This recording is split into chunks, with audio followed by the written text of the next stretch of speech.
Video کو like کریں، channel کو سبسکرائب کریں اور بیل آئیکن کو بھی ضرور پریس کریں۔ یہ ہے میرے نبی کا پیغام۔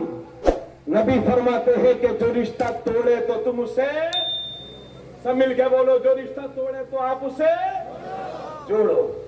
لیکن آج جوڑنے والے کم ہیں اور توڑنے والے گھر گھر میں پیٹرول اور ماچس تیار ہے میاں۔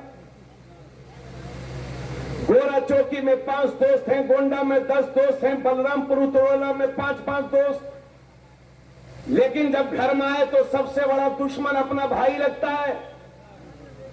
یہی سکھایا تھا تمہارے نبی نے، جبکہ دوست کی دوستی تب تک ہے جب تک جیب گرم ہے۔ جیب ٹھنڈی تو دوست کم نہیں آتے، دور ماں کا پیدا کردہ بھائی کام آتا ہے۔ اس لیے بھائی کا جو رشتہ ہے اسے قائم رکھو۔ اور میری ماں بہنوں، آپ تو کرتے ہی کرتے ہیں، ہماری ماں بہنیں بھی کمال کی ہیں صاحب۔ یہ کہتی ہیں ایک ماں سے پیدا نہیں ہے، اگر دیور جی سے بول گئے تو یہ حالت ہے۔ اللہ کی بندی، اللہ سے ڈر، شرم کر، اپنی حیثیت کو پہچان، اپنے وقار کا خیال رکھ۔ اور میرے نبی فرماتے ہیں، یہ علماء بیٹھے ہیں، ترمذی شریف کی حدیث ہے، جو رشتے کو جوڑتا ہے، جو رشتے کو جوڑتا ہے اللہ اسے جوڑتا ہے، اور جو رشتے کو توڑتا ہے اللہ اسے توڑتا ہے۔ تو توڑنے والے نہ بنو، جوڑنے والے بنو۔ اور اسی حدیث میں لکھا، نبی فرماتے ہیں، غور کیجئے گا، جوڑنے والے کو واصل کہتے ہیں۔ عربی میں حدیث میں جو جوڑنے والے کے لیے استعمال ہوا وہ واصل، جوڑنے والے کو واصل کہتے ہیں، توڑنے والے کو قاطع کہتے ہیں۔ اور نبی فرماتے ہیں واصل وہ نہیں ہے، توجہ چاہوں، واصل وہ نہیں ہے کہ آپ میرے گھر آئے اور میں آپ کے گھر چلا گیا، اسے واصل نہیں کہتے، بلکہ واصل وہ ہے کہ آپ میرے گھر نہیں آ رہے ہیں پھر بھی میں آپ کے گھر جا رہا ہوں، اسے واصل کہتے ہیں۔ واہ واہ واہ۔ تو جو توڑتا ہے اللہ اسے توڑتا ہے، اور جو جوڑتا ہے اللہ اسے جوڑتا ہے۔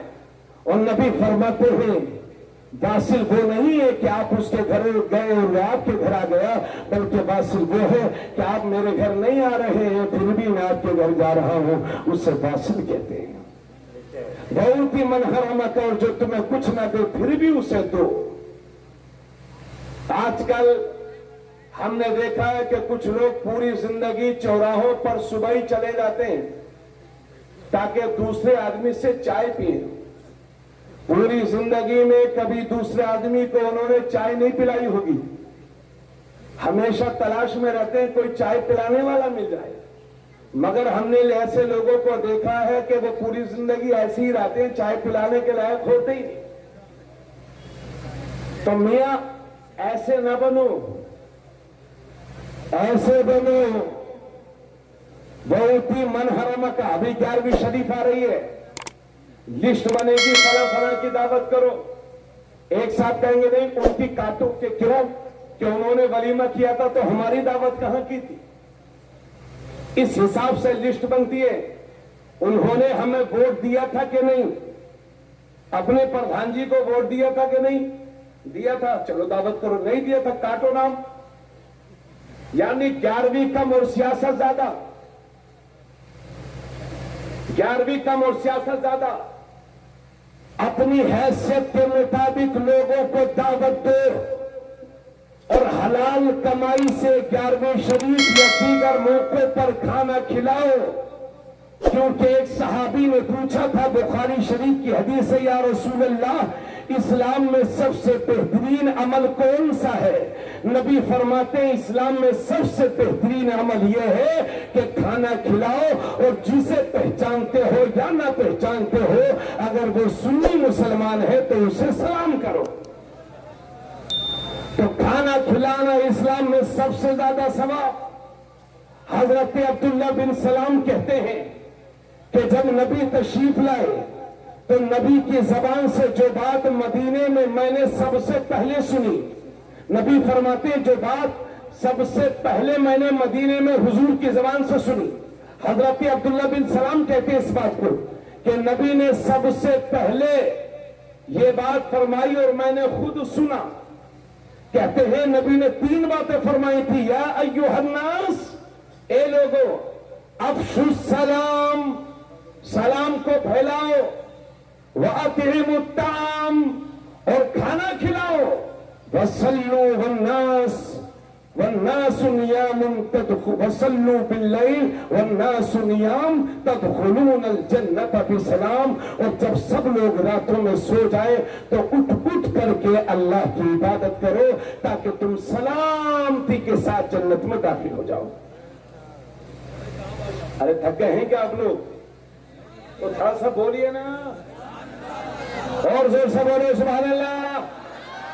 بس ختم ہو رہی ہے تقریر، مگر کھانا کھلانا اسلام میں نہایت ثواب۔ اس لیے اگر اللہ آپ کو استطاعت دے، جتنی حیثیت ہو، بغیر کسی سیاست کے اچھے سچے مسلمانوں کو دعوت دو اور انہیں کھلاؤ، اللہ ان کی برکتیں عطا فرمائے گا۔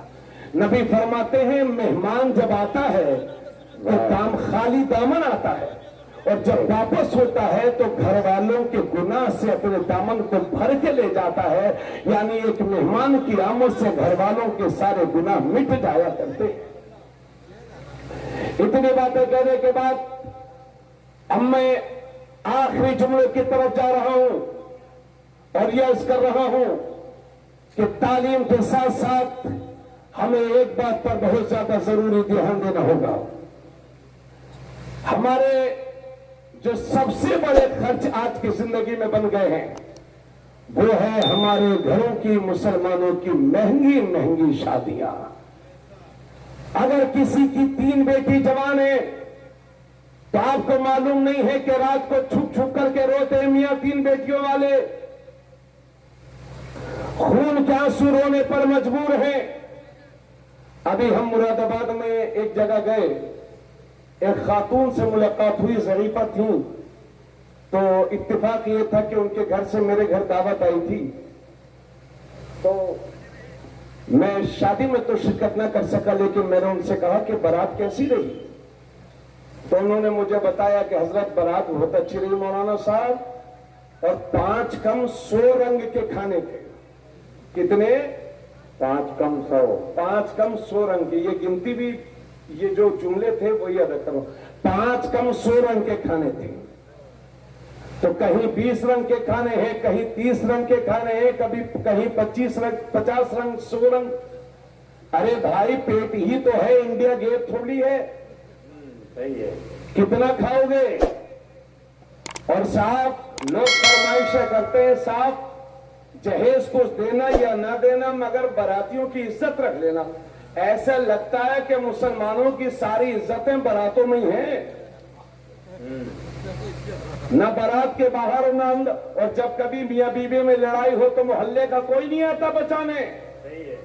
400 براتی، 500 براتی، 300 براتی، اور میاں کھڑے ہو کے کھانا کھا رہے ہیں، اور عورتوں کی بے پردگی، اللہ اکبر، 50 سال کی عورتیں، 60 سال کی عورتیں لالی پاؤڈر لگا کر کے، جن کے پوتے بھی ہیں، نواسے بھی ہیں، پوتیاں بھی ہیں، نواسیاں بھی ہیں، میاں 60 سال کی عمر میں لالی پاؤڈر لگا کر کے اسلامی ہے اور وقار کے جو دھجی تمہیں اڑائی ہے، تو یہی حال رہا تو قیامت کے دن سخت باز کوشش ہوگی تم سے، سختی کے ساتھ سوال ہوگا عورتوں سے۔ نبی فرماتے ہیں کہ میں نے جہنم میں عورتوں کو زیادہ دیکھا ہے چونکہ یہ اپنے شوہروں کی نافرمان ہوا کرتی ہیں۔ حالانکہ ہم اس نبی کے ماننے والے ہیں کہ جب میرے نبی سے ایک صحابی نے پوچھا یا رسول اللہ ہماری عورتوں کا حق ہم پر کیا ہے، تو نبی نے فرمایا تمہاری بیویوں کا، تمہاری عورتوں کا حق تم پر یہ ہے کہ جیسا تم کھاؤ ویسے انہیں کھلاؤ، جیسے تم پہنو ویسے انہیں پہناؤ، اور اگر مارنے کی ضرورت پڑ جائے تو آقا فرماتے ہیں ان کے چہرے پر نہ مارو، اور اپنی بیویوں کو برا بھلا نہ کہو، انہیں گالیاں نہ دو، انہیں تنہا نہ چھوڑو مگر گھر میں، یعنی گھر کے علاوہ اپنی بیوی کو کہیں تنہا نہ چھوڑو. یہ تمہارے نبی کی تعلیم ہے تمہارے شوہروں کے لیے. یاد رکھ میری بہن، تم اس نبی کے ماننے والی ہو کہ جس نبی نے تمہارے شوہروں کو تمہاری عزت بتائی ہے، تمہارا احترام بتایا ہے. تو میں یہ عرض کر رہا تھا کہ 300 باراتی جائیں گے اور پیٹ بھر کے چکن فرائی کھائیں گے. اس کے بعد آخر میں کہیں گے کہ صاحب نمک کم تھا، پکانے والا اچھا نہیں تھا کیا؟ 20 روپے کی پانی کی بوتل آتی ہے، 20 روپے کی، آدھی سے تھوڑا سا پیئیں گے، تھوڑا سا ہاتھ دھلیں گے اور تھوڑا سا پھینک دیں گے، یعنی 3 حصے، ایک سے ہاتھ دھلنا، ایک پینا اور ایک پھینکنا. یعنی ایسا لگتا ہے کہ اگر ان کی نوابی کو لکھنؤ کے نواب بھی اپنی قبروں سے دیکھ رہے ہوں گے تو وہ بھی شرمندہ ہو رہے ہوں گے کہ ہم سے بڑا نواب تو گورا چوکی کا یہ نواب ہے. یہ حال ہے میاں ہماری قوم کے.